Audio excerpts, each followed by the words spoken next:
목회 상담학 상강을 시작하겠습니다. 상담 과정에서 인본주의적 일반 심리학과 기독교적 세계관의 차이를 비교 분석을 해보면 상담의 요점들이 조금씩 보여지기 시작할 것입니다.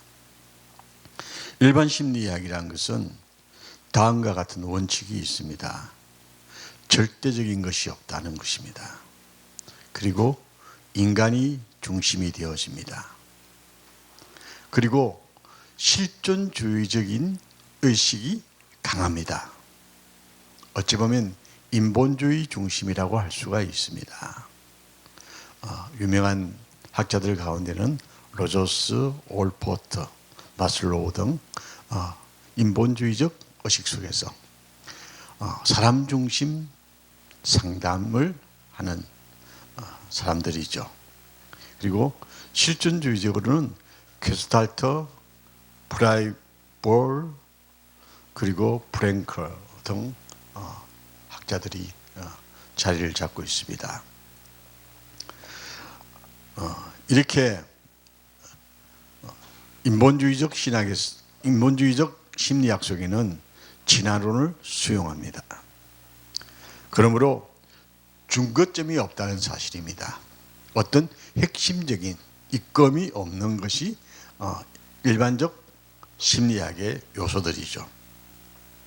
그래서 이 진화론을 주장하는 사람들 가운데는 인간에게는 특별한 것이 없다, 그렇게 정의를 내립니다. 그리고 우리는 환경의 산물이다, 그렇게 인간을 보게 되어지죠. 그리고 모든 일에는 원인과 결과가 있기 때문에 우리는 진화되어진 인간으로서 화학적, 환경적, 유전적이 결정되어진 존재라는 사실을 이야기합니다. 그래서 결정론을 이야기하죠. 모든 사건에는 원인이 있다. 그러면서 인간에게는 책임이 없다는 겁니다. 브로이더, 융, 에들러, 스키너 같은 학자들이 그렇게 보았습니다. 자, 여기서 우리는 한번 생각해 봐야 합니다. 과연 우리에게 책임이 없을까요? 우리에게 책임이 있습니다. 인간은 자기 자신에게 책임을 지지 않으면 인간의 존재의 의미가 없다고 저는 생각을 합니다. 죄는 질환이지 질병이라고 생각하는 사람들은 우리의 죄의 의식이 어디서 오는지 한번 좀 봐야겠습니다. 그래서 일반적 상담에서는 형벌이 아니라 재활이 건조되어집니다. 우리는 기독교적 입장에서는 우리의 원죄, 내 죄가 아니라고 이야기합니다만 내 속에 흐르는 피의 흐름, 이것을 우리가 인식하지 아니하면 안 된다는 사실이죠. 자, 기독론 입장에서 우리가 정리를 한번 해봅시다. 기독교 신념 체계는 다음과 같은 원칙이 있습니다. 하나님이 모든 것의 시작이라는 겁니다. 태초에 하나님이 계시니라. 창세기 1장 1절의 말씀입니다. 모든 사건은 하나님으로부터 시작되어집니다. 하나님께서 우리 인간을 복되게 하시고자 우주 만물을 창조하셨고, 우리 인간에게 축복의 삶을 주시기 위해서 에덴 동산에서 거하게 하셨습니다. 그래서 인류 역사의 모든 중거점은 하나님으로부터 시작되어지는 것이 기독교적 입장이라고 할 수가 있습니다. 왜냐고요? 창세기 1장 26절의 말씀을 보면 하나님께서 사람을 창조하셨습니다. 이 역사 속에서 우리 인간은 존재하기 때문에 하나님의 형상대로 지음받은 우리가 하나님의 모습이 우리의 삶 속에 나와야 하는데 하나님의 모습을 잃어버린 인간이기 때문에 하나님께서는 영벌에 처하도록 하셨다는 사실입니다. 하나님이 모든 중거점이 됩니다. 하나님의 시작이요, 하나님이 마지막입니다. 그래서 우리는 마지막 날을 바라보면서 달려가는 것입니다. 인간은 말로 다할 수 없는 가치를 지니고 있다고 저는 생각합니다. 자, 우리 인간은요, 인간에게 세상을 새롭게 할 수 있는 능력이 있습니다. 창조의 능력입니다. 어디서부터 시작입니까? 하나님이 말씀으로 사람을 지으셨고 하나님의 생기를 사람에게 부어 넣어 주셨기 때문에 인간은 생각하고 기도하는 것, 이루어 주시는 하나님의 역사를 만날 수가 있습니다. 우리는 창조의 능력을 가진 하나님의 위대한 사람이라는 사실을 잊지 말아야겠습니다. 그래서 하나님이 세상을 이처럼 사랑하사 독생자를 주셨으니 저를 믿는 자마다 멸망치 아니하고 영원한 생명을 얻는다고 하셨습니다. 이 영원한 생명을 가지고 있는 우리의 삶은 이 세상에 굴하는 것이 아니라 세상을 이기는 삶을 사는 것이 그리스도인의 본분이라는 사실이죠. 그래서 우리는 예수 그리스도의 구속의 사건을 통하여서 인간은 더 위대한 가치를 지니게 된다는 사실입니다. 우리 모두 위대한 하나님의 역사를 만들어가는 하나님의 창조물이라는 사실을 잊지 아니하고, 그리고 그 창조의 역사를 새롭게 만들어가는 우리 모두가 되기를 주의 이름으로 축원합니다. 하나님은 주권자이십니다. 그 하나님께서 우리 인간에게 자유의지를 주셨습니다. 요나서 3장 14절의 말씀이죠. 인간은 자신의 선택과 행동에 대해서 전적인 책임이 있습니다. 이것이 자유의지의 모습입니다. 이렇게 기독교와 일반 상담학의 차이점을 조금 비교해 보면서 일반 심리학의 학문의 종류가 얼마나 되면 약 400여 개가 됩니다. 이 400여 개가 넘는 심리학 속에서 많은 치료법이 나와 있습니다만 실제 완전한 것이 없다는 사실입니다. 왜냐고요? 어떤 상담하기를 할지라도 완전한 치유를 할 수 있는 이것이다라고 할 수 있는, 말할 수 있는 것들이 없다는 사실입니다. 자, 우리 모두 상담학을 공부하는 입장에서 본다고 한다면 이것이라고 내놓을 수 있는 상담학이 어디 있습니까? 어디에도 없습니다. 그런데 이 상담을 400가지의 상담학 학문들 가운데에 전체적인 맥락에서 본다고 하면 4가지를 요약해서 상담학의 이론을 내세울 수가 있습니다. 자, 그래서 이 원칙적 자세 4가지를 우리가 접근을 한번 해봅시다. 이건 일반 심리학이나 기독교 상담학에도 동일하게 적용되는 이야기입니다. 첫째는 통찰입니다. 이것을 정신역동이라고 표현을 하죠. 정신역동의 과정이 뭐냐면요, 변화와 발달 과정을 강조하는 동기부여적 심리학적 체계와 이론에 대해서 자유롭게 사용하는 용어가 정신역동이라고 합니다. 정신역동은 현재 영향을 끼치는 가구와 영향을 통찰하는 것과 관계가 있다는 사실입니다. 전형적인 정신역동 유형의 심리치료는 과거에 초점을 두고 무의식적으로 미해결된 아동기의 갈등을 깊이 다루는 작업이 장기간 걸쳐서 이루어질 때에 이 정신역동의 과정을 살펴나갈 수가 있다는 사실입니다. 이 정신역동은 신경증에 관심을 두고 있습니다. 자, 우리 인간이 불안하고 초조하고 그러면 어떤 현상이 생기는가요? 우울증이 오죠. 이 성격장애와 같은 상황에 도움이 되는 것이 정신역동법입니다. 그것은 환자와 의사의 관계로 이루어지죠.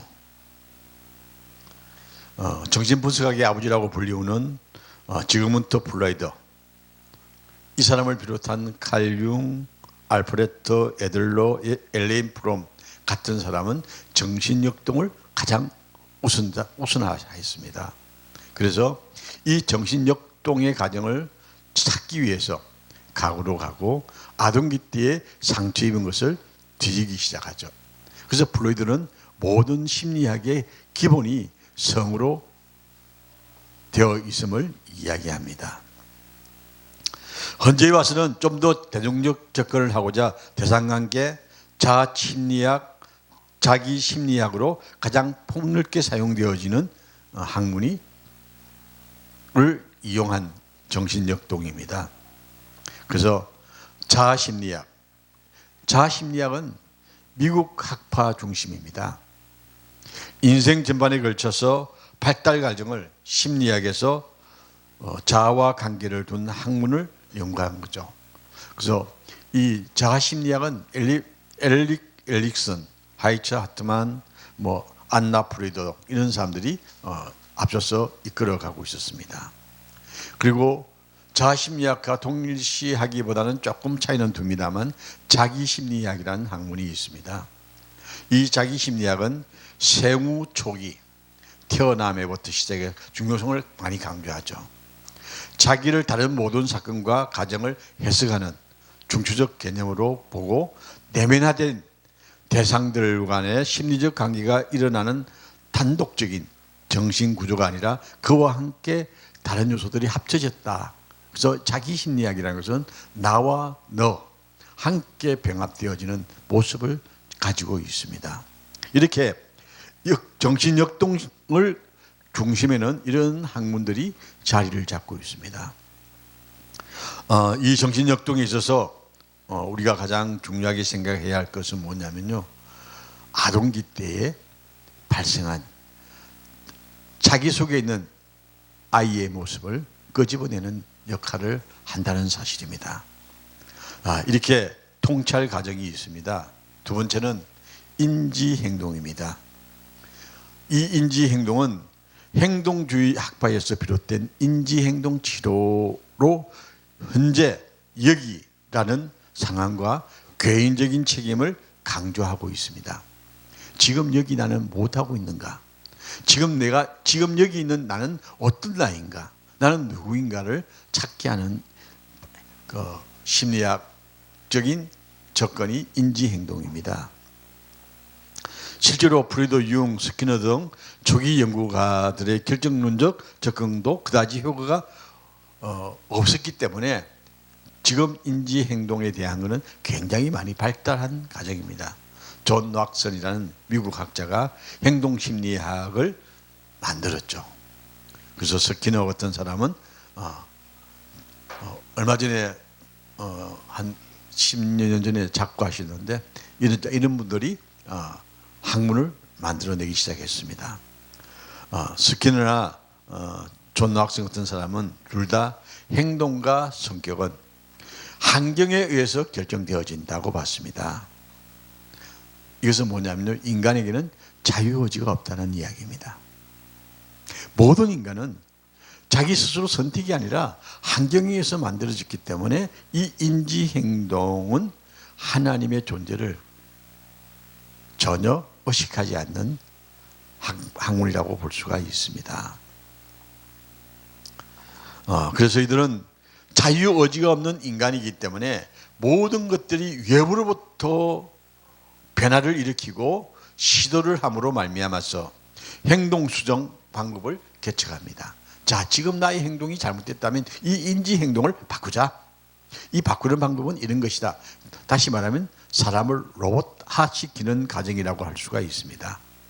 인지 행동 심리학으로 사람을 바꾸어 놓는다는 사실입니다.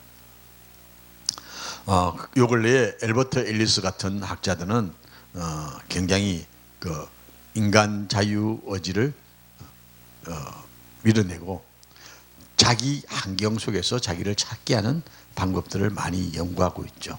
아론 백, 맥킨바움, 골더 프린더, 켄달, 홀론 이런 사람들이 지금 인지 행동에 거들어서 앞서가고 있습니다. 자, 그러면 세 번째로 경험을 이야기합니다.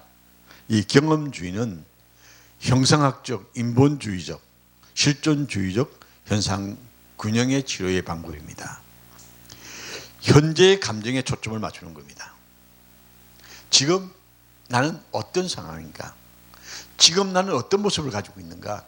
지금 나는 왜 여기에 있는가? 자, 이런 문제들을 대답하는 그런 것들을 모아서 경험주의, 다시 말하면 지향적 현상주의라고 해야 되겠죠. 어찌 보면 실존주의라고 할 수가 있습니다. 이 우리나라 역사를 보면요, 실존주의 역사학이 우리 사회에 굉장히 깊이 들어와서 지금 우리가 단기 4,300 얼마인가요? 그렇게 보는데 뭐냐면요, 단군 조선 이전에 우리나라의 역사를 전혀 없는 걸로 봅니다. 어쩌면 단군 조선도 아니라고 생각하는 것들이 실존주의입니다. 왜냐하면 눈에 보이는 것 아니면 안 된다는 이야기죠. 그래서 우리 역사를 5,000년 역사 안에 가둬놓았습니다. 그러나 이제 신채호 선생님이라고 그래요. 단체 선생은요, 우리 역사를 만년의 역사 이상으로 봅니다. 그래서 실존적 역사관과 민족적 역사관의 차이가 굉장히 많이 나듯이 이 실존주의자들은 눈에 보이는 것 외에는 전혀 인정하지 않습니다. 이 유행의 치료는 현재의 감정에 굉장히 강요하는 그런 모습이죠.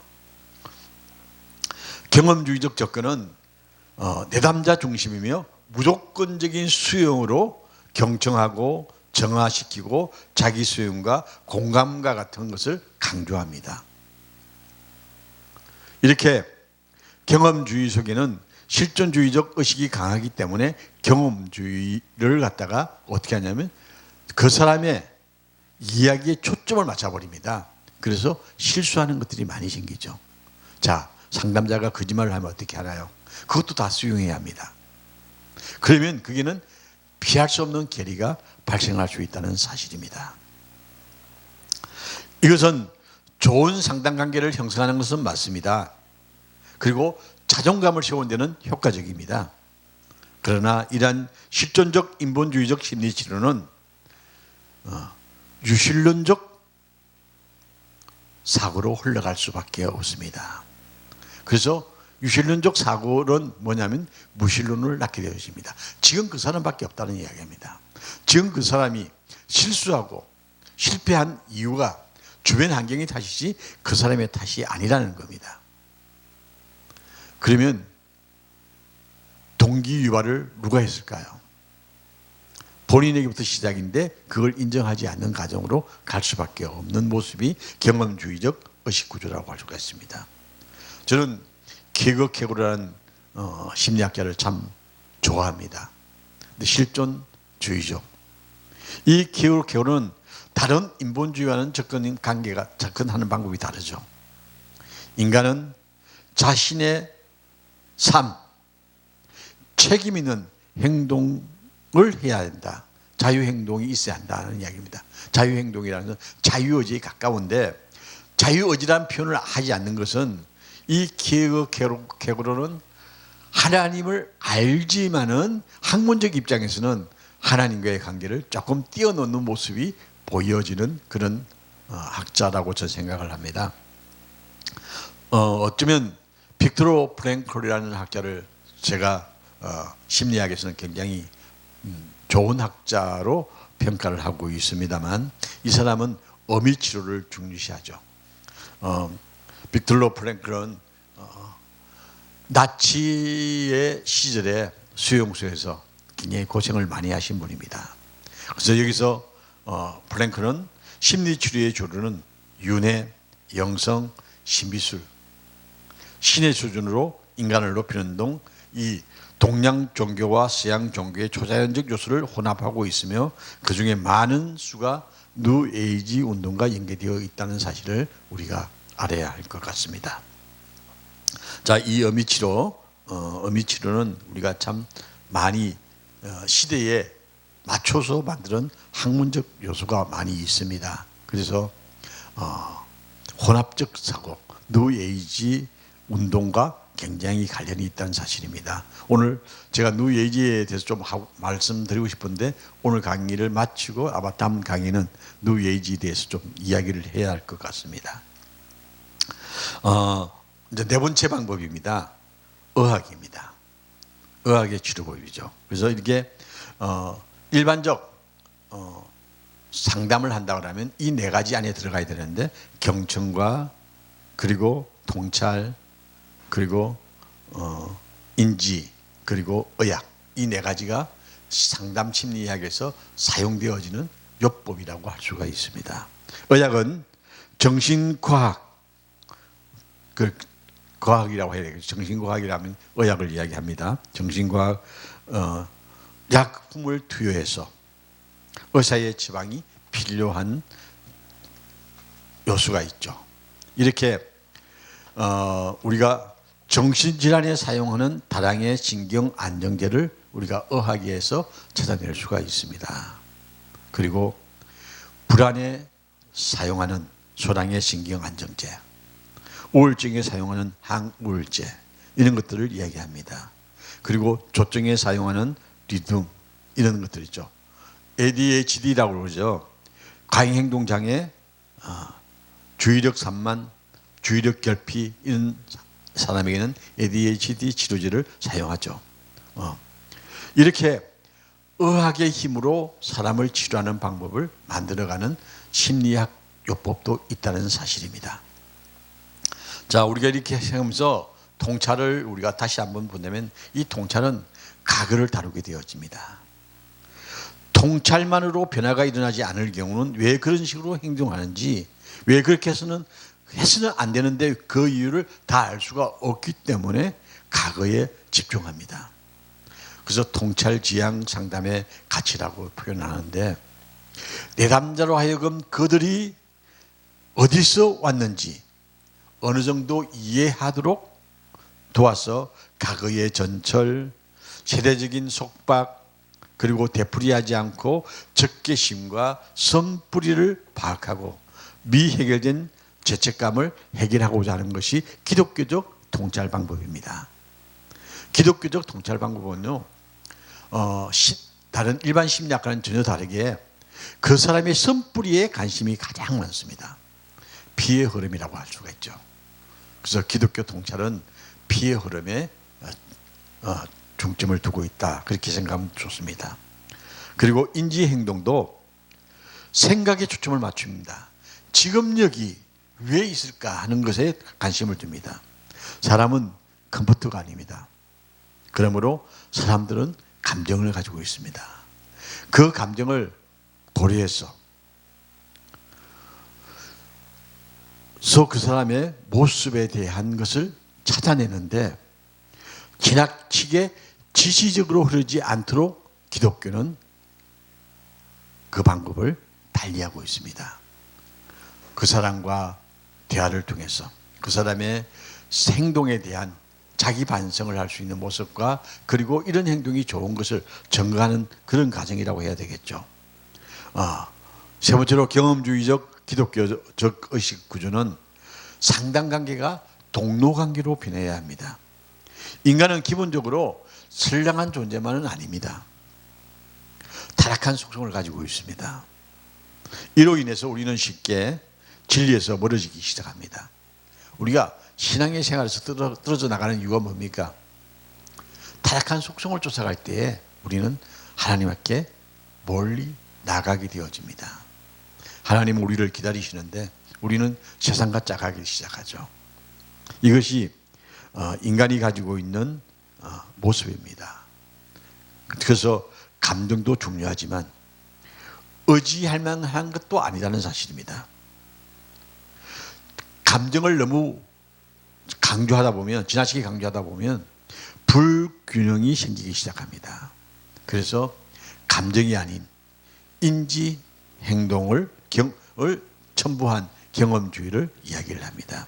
그리고 네 번째 의학의 부분도 어떤 장애를 치료할 때는 의학이 필요하기도 합니다. 그런데 그것이 전부가 되어서는 안 되는 것입니다. 예를 들면 정서적 고통은 화학적인 불균형에서 기인할 때가 많습니다만, 그러나 치료약은 그렇게 많지가 않습니다. 우리나라 인구의 고령 인구들 가운데는 고혈압과 당뇨 환자가 참 많이 있습니다.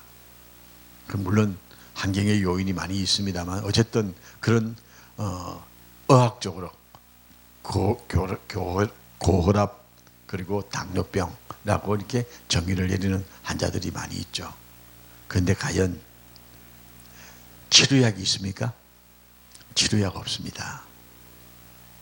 다시 말하면 기득권의 이익을 위한 사람들이 완치하는 약을 만들지 않는다는 사실입니다.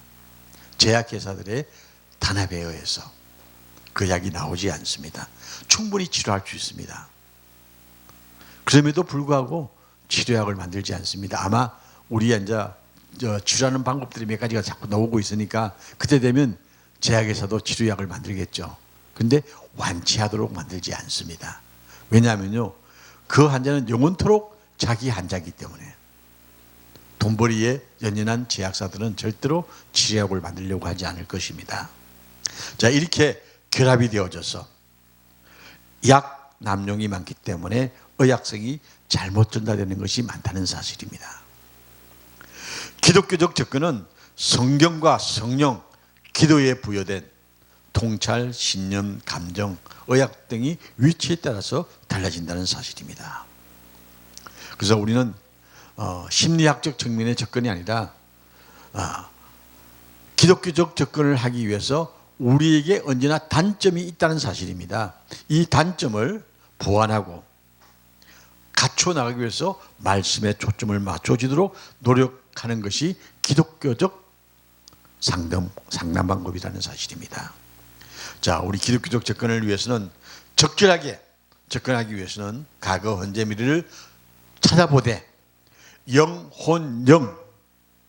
영혼육 이 전인을 고려해야 한다는 사실입니다. 인간이 가지고 있는 현재와 그리고 과거와 미래 모두를 다 수용하고 그들의 영혼과 육과 혼을 우리가 치료할 수 있는 전인적 치료 방법을 성경 말씀에서 찾아내는 것입니다. 하나님의 초자연적인 치유의 능력도 우리는 받아들여야 합니다. 그리고 하나님의 계시적 역사와 그리고 성령의 임자심과 성경을 효과적으로 사용하면서 기도하는 기도 속에서 나타나는 하나님의 역사도 우리가 체험할 수 있는 놀라운 학문으로 만들어 가야 한다는 사실입니다. 모든 정신적 상황은 효과적으로 나타날 수 있기 위해서는 상담관계는 항상 목자와 양의 관계가 되어지면 최선의 방법입니다.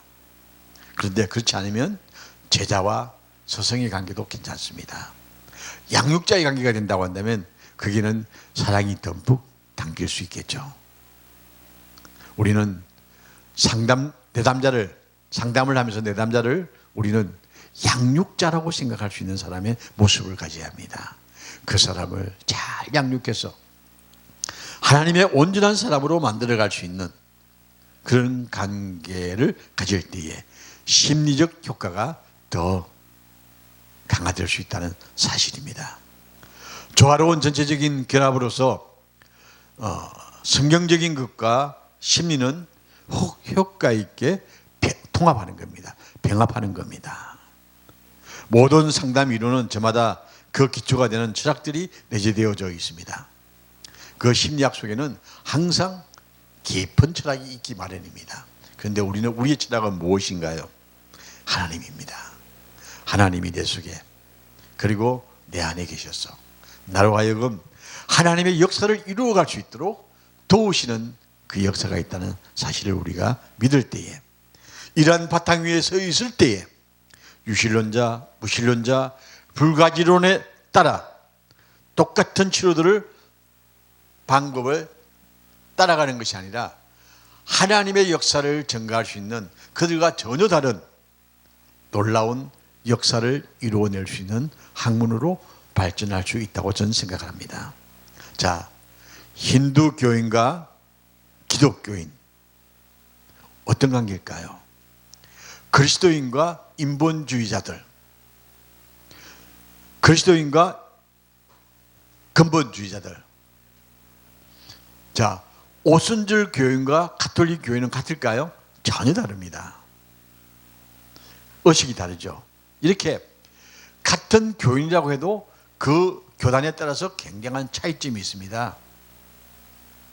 자, 여기서 우리가 정리를 하자면 크게 나눈 여러 가지의 세계관 속에서 우리가 살아가고 있는데, 저는 이 세계관을 5개로 나누고 싶습니다. 이 5개를 다음 시간에 정리를 해서 정리를 해볼 생각입니다만, 우리는 여기서 우리가 어디에 속하여 있느냐, 의식의 편차를 뛰어넘을 수 있는 학문으로 만들어가고, 내가 학자가 아니라 할지라도 상담학에서는 기독교적 의식이 반영이 되어진다고 한다면, 이제까지의 일반적 상담학 학문에 속하지 아니하고 하나님에 속한 학문으로 우리가 만들어 갈 수 있다는 사실을 오늘 이 시간을 통해서 말씀을 드립니다. 마치겠습니다.